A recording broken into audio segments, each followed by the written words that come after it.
Hey everybody, thought I'd do a live stream since it's been a couple of weeks. It's been kind of a hectic last couple of weeks as we're going back and forth between southern Washington and Seattle, looking for a new place. Next couple weeks are going to be us packing up, but I thought I'd do kind of a year in review, a 2025 recap, whatever you want to call it. And I forgot to start my comments, so give me just a second. But yeah, 2025 is obviously coming to an end, and in this stream, I'm just going to be kind of recapping my 2025 journey with equipment, plugins, podcast editing, and more. So let's start out with equipment, since that's a big part of what I do here. I've tried out a number of new mics, mixers, and audio interfaces this year. If you follow my channel, you know that earlier this year, my Universal Audio Apollo X8 died randomly. It just died. Ironically enough, Bandrew had the same thing a couple months, maybe it was a couple of weeks later. But I didn't kill two of them like he did. But I got it repaired and back to me in about 10 days after I sent it out. It cost me, I think, just over $300 between the repair and shipping both ways. So that was a really, I don't like spending money on stuff like that, but to not have to go out and buy a brand new audio interface, $300 is a pretty reasonable cost to get it repaired. But while that was dead and waiting for repair, it forced me to find a backup solution. On my shelf, I've got a Focusrite Vocaster 2, Rodecaster Duo, and a Mackie DLZ XS. I figured this was a good time, a good excuse to dig out the Mackie DLZ and the Rodecaster to test them out, because I'd had them but really hadn't taken them out and actually used them. So I figured if I was going to use one of them, might as well test both of them out. Overall, I feel that having used both, that the Mackie DLZ is all around a better audio device. It just works out of the box. I see a lot of comments about how it's not updated the way that the Rodecaster is, and my response to that is because it doesn't need updates. It works, it does what it says just out of the box. And by comparison, the Rodecaster just isn't as good of a user experience for me. When I first set it up, I had a ton of noise on my headphones. My Allo Audios, these headphones are high sensitivity, and the Rodecaster doesn't work well with high sensitivity headphones. That generates a lot of white noise in the headphones, even when everything's muted and volume is at its lowest. There's still noise. I did a bunch of research, found a thread on Reddit that talked about using, I think it was a ground loop isolator. Basically, it's an inline thing that helps reduce noise. And that mitigates the noise that was being produced from the high sensitivity headphones on Rode's cheap headphone preamp. And I don't know why they cheaped out on that, but they did. I think I've only run into that with the Elgato Wave XLR hub. I think that's the only interface I've used that the headphones had that noise issue.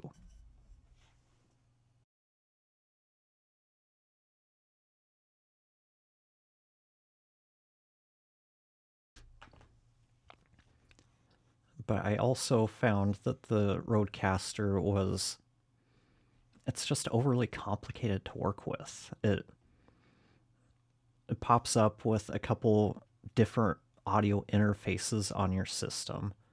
And for me to be able to use virtual channels, I had to install a driver.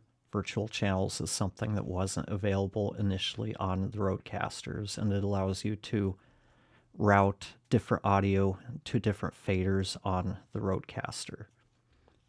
So for someone like me who does a lot of coaching and live streams, it becomes kind of important that I can route audio and mix it in real time, and that requires the virtual channels.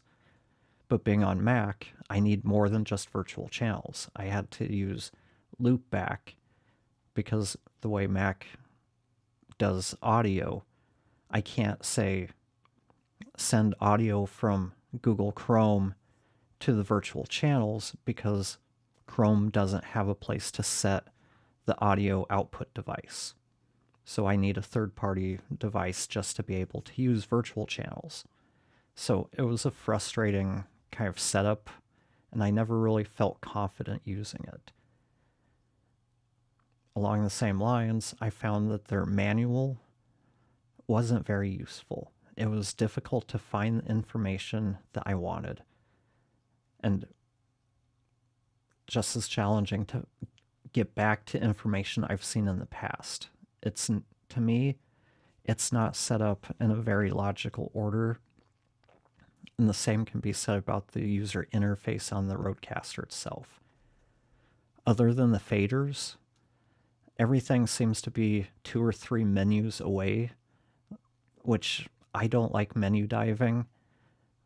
The DLZ, by comparison, was much easier to set up, and I find that everything I needed was pretty easy to find in the interface.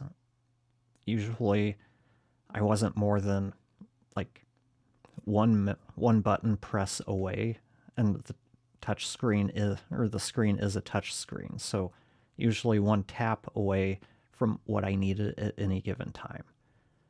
The Mackie feels more like a set it and forget about it type device. The only thing that was missing from the DLZ was MIDI control. So for a while, after I got my Apollo back, I was using the Rodecaster for my live streams, for recording content, and all the time to use the faders to adjust audio levels on my computer. That was the only reason I was still using the Rodecaster over the Mackie, despite the Mackie being a better device for me. But now that I'm getting ready to move and streamlining everything, I have to, not sure what happened there, but as we're packing and streamlining all of our setups, I've gone back to just my Apollo, and so nothing on my desk other than my keyboard and Stream Decks. My audio is going into my Cranborn Audio EC1 preamp into the Apollo. No Mackie, no Rodecaster, just back to what I was using, and it's been nice having that space back on my desk. Both the Rodecaster and the Mackie DLZ take up a decent amount of space, and there's really no difference to audio quality, or the only thing I miss is being able to quickly adjust levels of like Apple Music or YouTube or whatever I have playing. Let's see what else. I tried out the new Zoom P4 Next, and pretty much Zoom fixed all of my biggest issues with the original. They brought it up to modern day specs, but Zoom, they're still Zoom. They build to a price point. So they're always cutting corners where they feel that they can. They added processing but the processing only has one control, on and off. So their tone and compressor, you can turn on and off, but you have no control over any of it.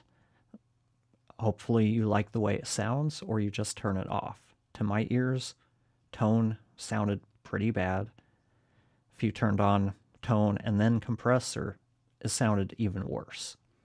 So I'm not sure why they even added that in. I don't see any value in it. And the AI noise reduction, I still haven't really found or figured out how to make it work. I've seen other people say that it works well, but I haven't been able to get mine to work at all. The P4, obviously, the P4 Next, obviously, is not perfect, but it's at least a video-friendly option for those needing a portable recorder or budget-friendly 4-person mixer for their show.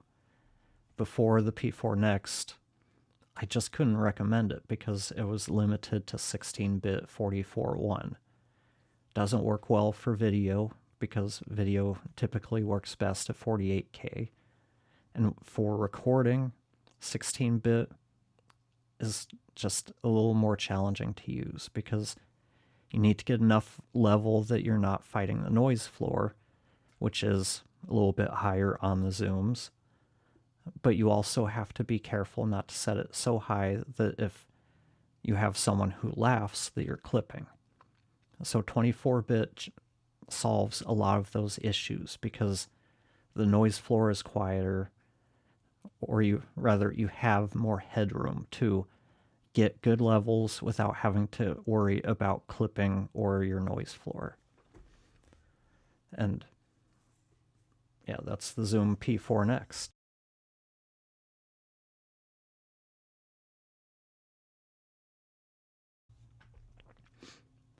I don't think I've made any real changes to my video setup because I'm pretty happy with video quality. But I guess I did make one change, and that was that I went from recording all of my videos with QuickTime to using Ecamm for that.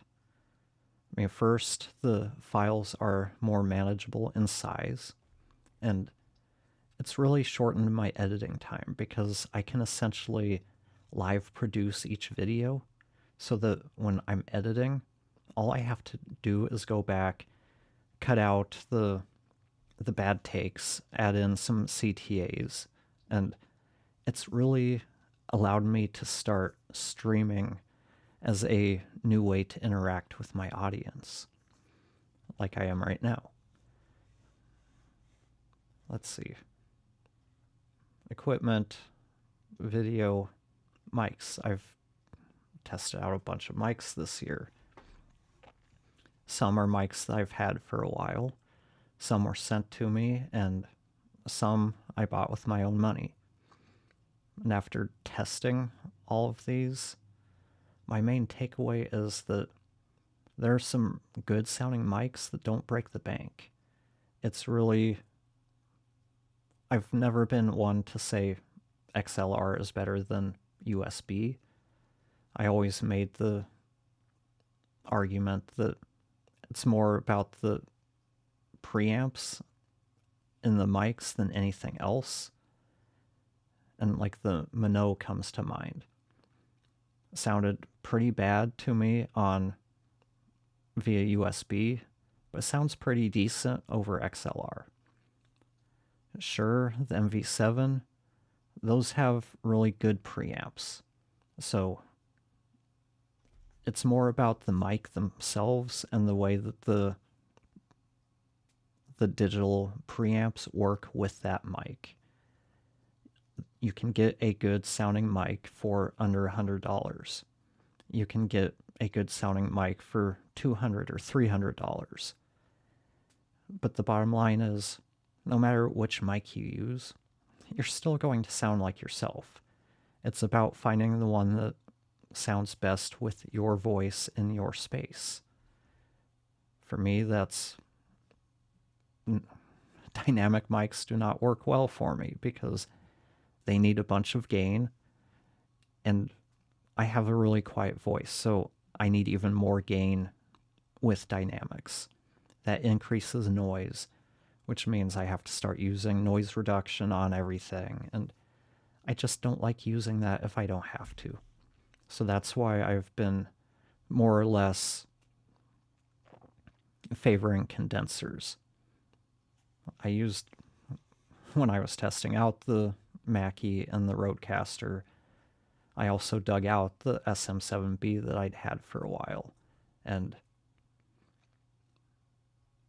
I actually prefer the SM7B over my Electro Voice RE20, which I hadn't used for a while, but I did a blind mic shootout a couple of weeks ago, and I don't know if there's something wrong with my RE20 or if that's just the way that it sounds, but in comparison to all of the other decent sounding mics on there, it was the worst sounding one by far. I did a couple of tests afterwards, and with some EQ, it cleans up pretty well, but the raw sound of it, it's not to my liking, and there's just something about the way that mic sounds that, at least on my voice, I don't like it.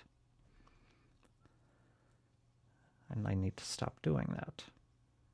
Let me lock that down. Okay. Sorry. Got my mouse to help scroll through notes, and sometimes I was changing the window size. But my favorite mics of the year were the Neumann TLM 193 and the Dachmann Audio DA87 SE. Other mics that I've tried were the Fifine K688, which is one of the two USB XLR mics under $100 that I recommend. The other one being the Samson Q2U. And I mean, either one will get you good quality recordings, provided that you're using XLR and you position the mic right. You need to get the mic right up to your face, right up to your mouth. And that's the case with all dynamic mics. If you get it positioned well, you're going to get good recordings, even if you're in imperfect spaces. At Podflight, we used the Audio-Technica ATR 2100X, which has been discontinued. Not one of my favorite sounding mics, but we got tons of great recordings with them, with people in their home offices, work offices, all of these places where there's no acoustic treatment. Get it positioned well, gain set right, you're fine.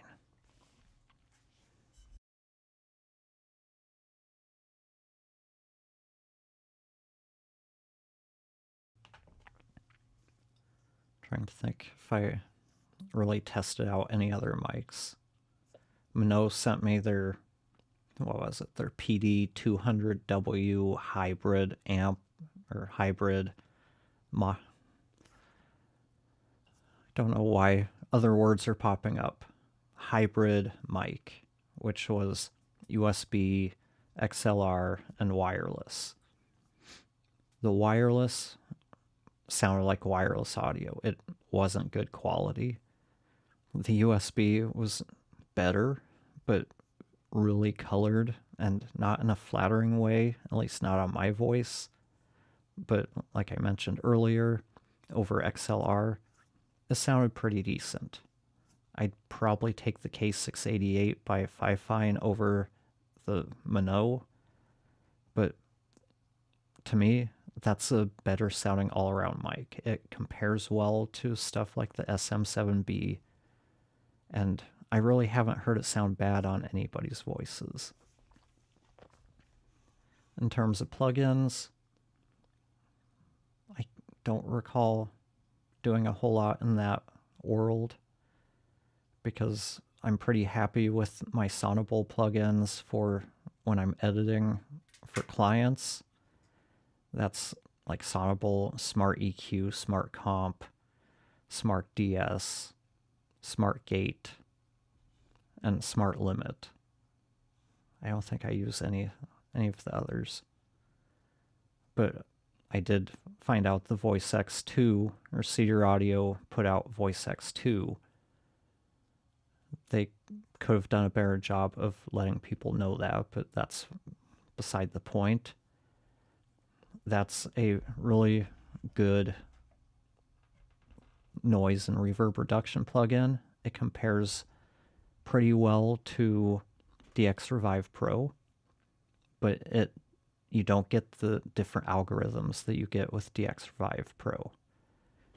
It's one knob, just like DX Revive Pro, but it does some noise reduction better than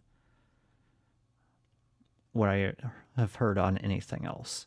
Namely, at least this is true with the first Voice X. I tried to find the audio clip, but couldn't find it quickly. It did a remarkable job on Mike Russell. On a show I did a couple of years ago, the guest was using wired Apple AirBuds. It was hanging loose, despite me asking her to kind of hold it out in front of her. I kept asking her to keep her hair back because she didn't have it tied up.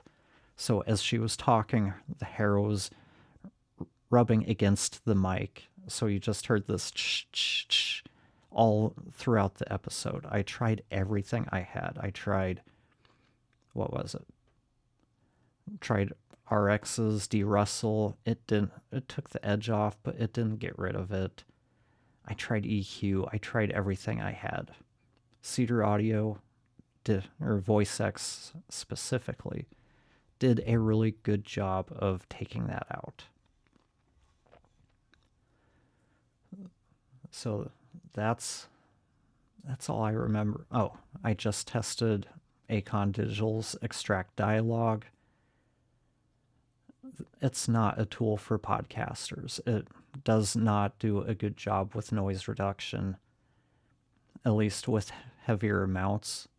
You still hear that noise baked into the dialogue, which is no good for anybody who's editing podcasting.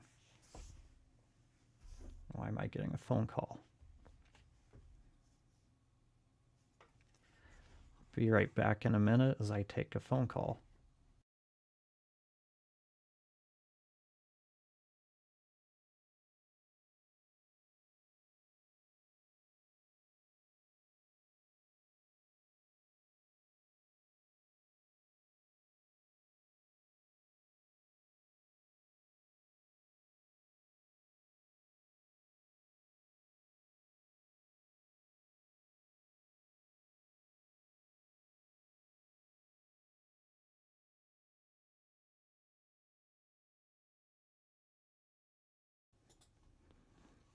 Okay, sorry about that.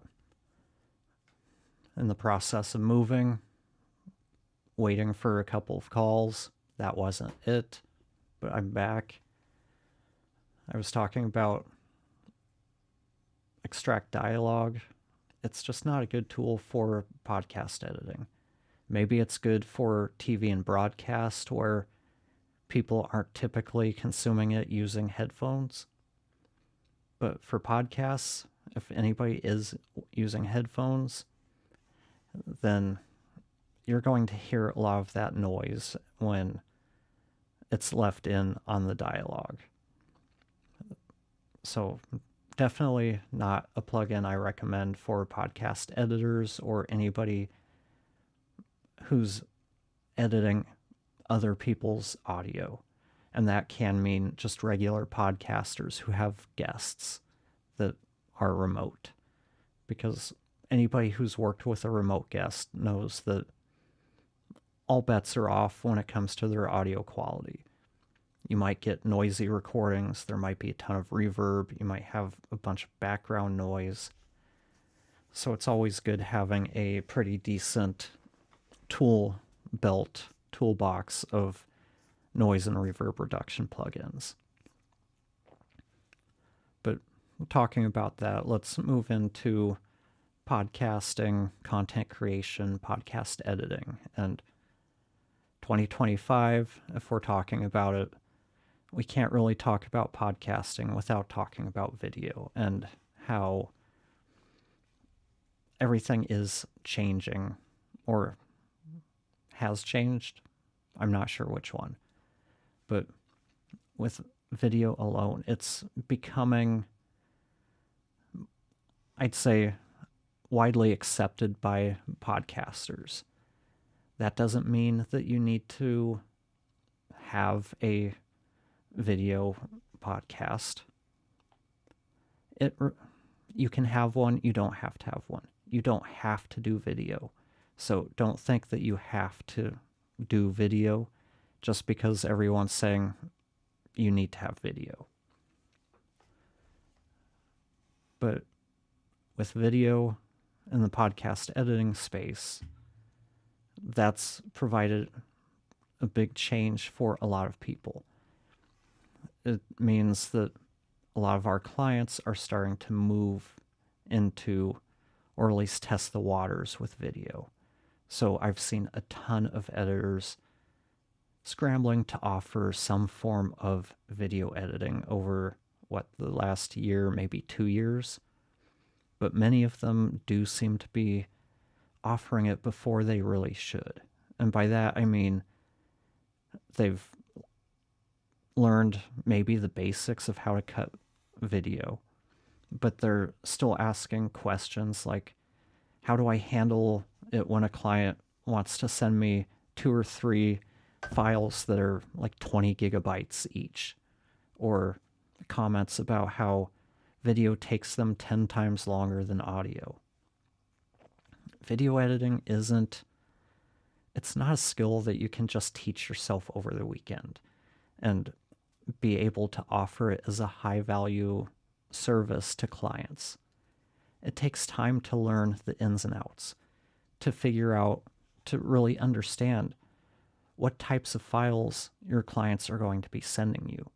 Because if you've been working with audio and you have a client who's shooting 4K video, that's going to take you by surprise. If you're used to handling maybe a file that's a gigabyte, maybe a couple gigabytes total if you've got a couple of guests and you have an hour-long show, when you have a client who wants to send you 60 gigs of video footage, that can be a bit of a surprise. Do you have the disk space for that? Do you have the computer that can handle 3K or 4K files as a multicam edit? Some computers can't do that. So that's some of the stuff that we need to learn before we can even offer this as a service. And like I said, we need to know more than just basic editing. Just like with audio, it's more than just knowing how to make a cut. We can't edit video with the same approach that we do with audio. We just can't. It's not possible, and trying to use that same mindset really is a bit of a recipe for disaster, because the two just aren't the same. We might be editing content, we might be editing dialogue, but the formats are different. Video makes it more apparent when you do make cuts. We can't cut out every filler word when there's someone who uses a filler word every other second, because that's going to become very jumpy and a distracting edit to watch. It would be like watching a really long form short, and I don't think anybody wants that. The other big thing that I've seen changing in the editing scene, or things maybe, depends how related you see them, are AI and text-based editing.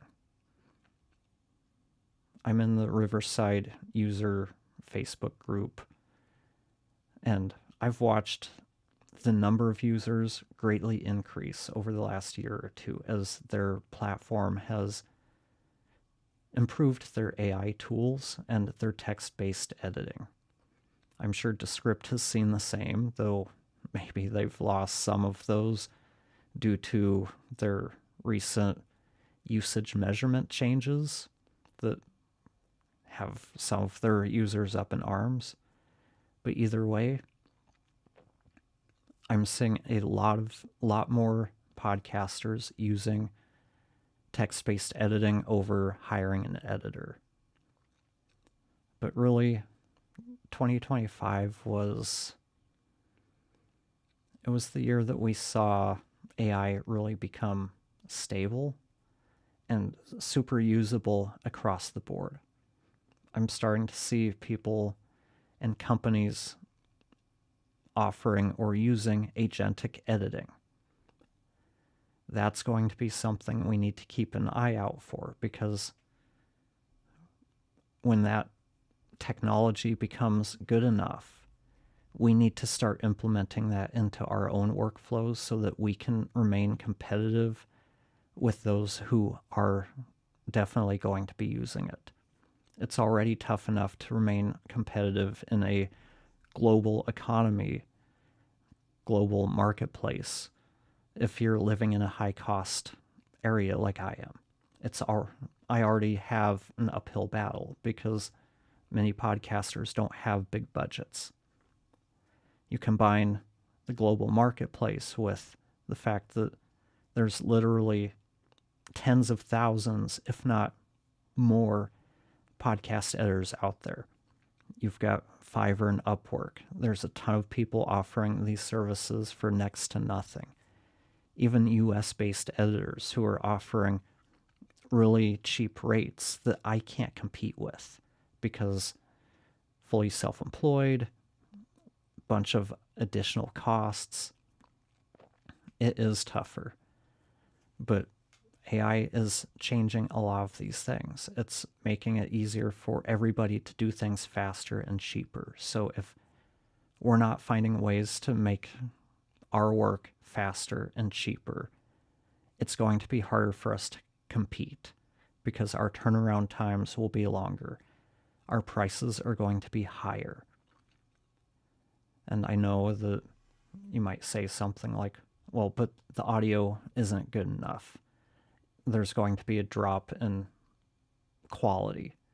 Most of these people, they're looking at it from a much different perspective. Most of our clients don't put the best audio quality as the number one decision maker when it comes to their show.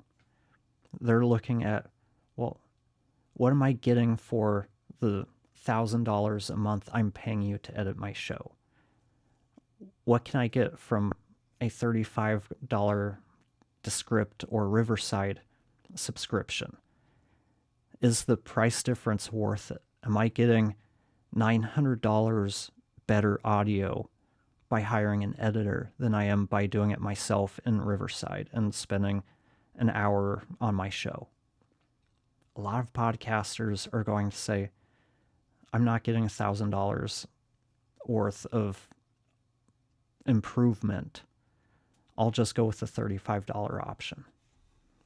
I know this might not be what editors want to hear because we care about audio quality. We hear these differences, but what we hear, what matters to us, doesn't matter in the overall scheme of things.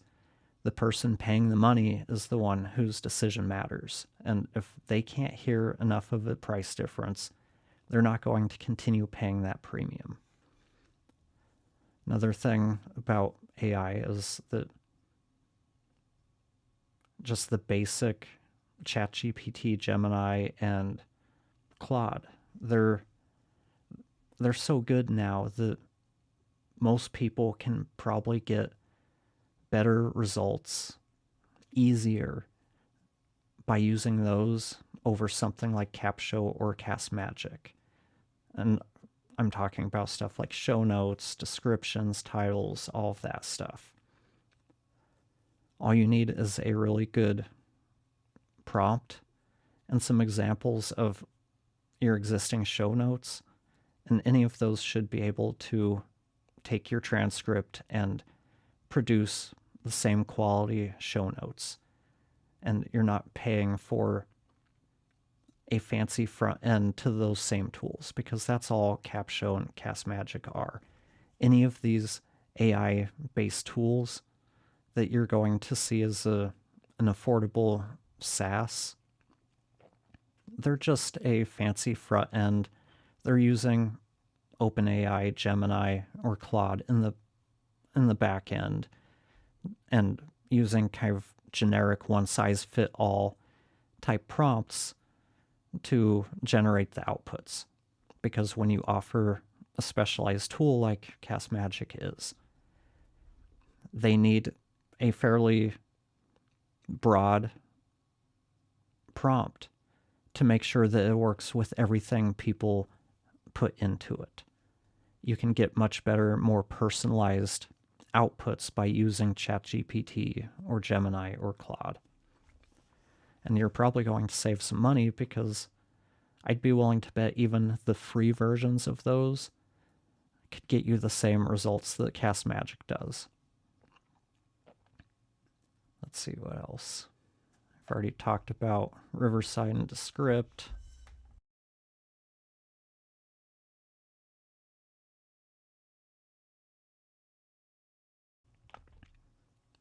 Another tool to think about if you're not using Riverside or Descript for editing is Opus Clips. It gives you a really good standalone option for finding clips and longer form content. And going back to podcast editors, when it comes to 2026, and I mean, really, this should be something we're doing all of the time. And it's that we need to really be looking at the needs of our clients to see how we can better serve them. And this is getting more and more important as AI becomes a bigger thing in people's lives, as people start to accept it and start using it. Whether that's our clients themselves or the people offering services that we compete with. If we want to keep working with our clients, we need to be able to solve more problems for them than just editing their content. We need to start looking at their kind of bigger pain points, because the more pain points, the more things we can take off their plate, the more value we offer to them, the less likely they are to start looking for someone else. Podcast managers have known this, and they've been doing that for a long time. So many podcast managers out there, they're not that good at editing dialogue. I'm not trying to be mean. I've worked with a ton of podcast managers who wanted to improve their audio intelligence, their audio skills, and they'll take courses, they'll start using Descript, but not really understand how to produce high quality audio. Yet they've got a ton of clients because their clients don't care about having that highest quality audio. They're looking for someone who can handle the audio, handle guest outreach, handle the scheduling, handle as many different pieces of the production puzzle as possible. That's where value is going to be for podcast editors moving forward. The more value we can provide, the more tasks we can take off the client's plate, the more we can help them achieve their bigger goals. And the biggest thing off the top of my head is marketing. Every podcaster, every content creator, their number one question is, how do I get more listeners? How do I grow my show? If we don't know how to market, if we can't guide our clients in matters of growth, all we can offer them is audio. at some point they're going to need someone who can help them with that growth. And if that person can also handle their editing, and if they can handle growth strategy, audio, video editing, and do it cheaper than we can do it, we're going to lose that client. That's why I say we need to look at how we can offer more value to our clients. AI is one of those ways we can offer that to them. We can help them identify ways to automate or use AI in their processes to streamline everything.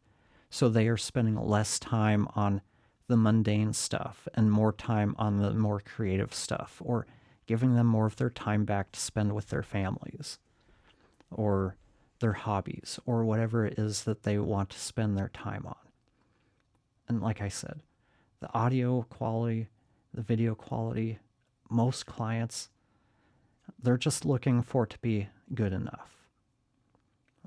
The people who care about like the utmost quality, they're a small minority. And a lot of times it's a very personal thing. I was working with one client where the producer had to have the highest quality audio. He was willing to pay a premium for that. He ended up leaving the company. The person who replaced him in the company, same show, didn't value audio quality the same way. He didn't see the value in paying a premium just to have audio quality. So we ended up being replaced by really someone who produced much lower quality, but it didn't impact their show. That's the bottom line. That's what a lot of us editors need to understand is most listeners, they don't care as long as it sounds good enough. And a lot of people using Descript or Riverside, using their built-in tools, they can produce that stuff that sounds good enough to the average listener. So if those tools can do it, what is it that we are offering that is worth that premium? Because it's definitely, for most people, not quality. We need to offer something more valuable to them. If anybody out there has any questions or comments, I'd love to hear them. But otherwise, I'm going to wrap things up in the next couple minutes. I'd love to interact with any of you who are out there. So let's have some comments, questions if you have them. What have you been using this year? What have you experienced in 2025? What do you see happening in 2026?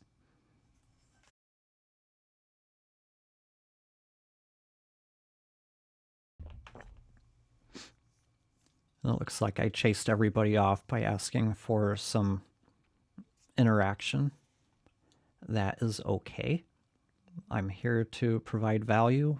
If you don't have anything, that's fine.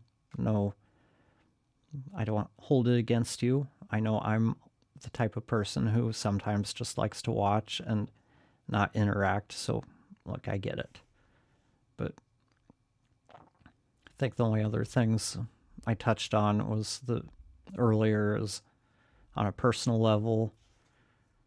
We're moving up to Seattle in a couple of weeks. I've closed down my community. I'm trying to figure out the best way forward with like the courses and figuring out how the community fits into that, because I made the mistake of moving from Circle to Heartbeat. Interaction fell off a cliff when I made that change. The platform was not very good. Notifications were terrible. So people just stopped going. I don't know if it was because a lot of people are members of other Circle groups, so it becomes easier if you're there for another group to go through all of the different ones, or if that's just coincidental. All I can do is guess. But I think there's still value in community, but I don't think it's going to be in the way that I had it before. So that's part of my thing for the beginning of 2026 is figuring out how community fits into everything.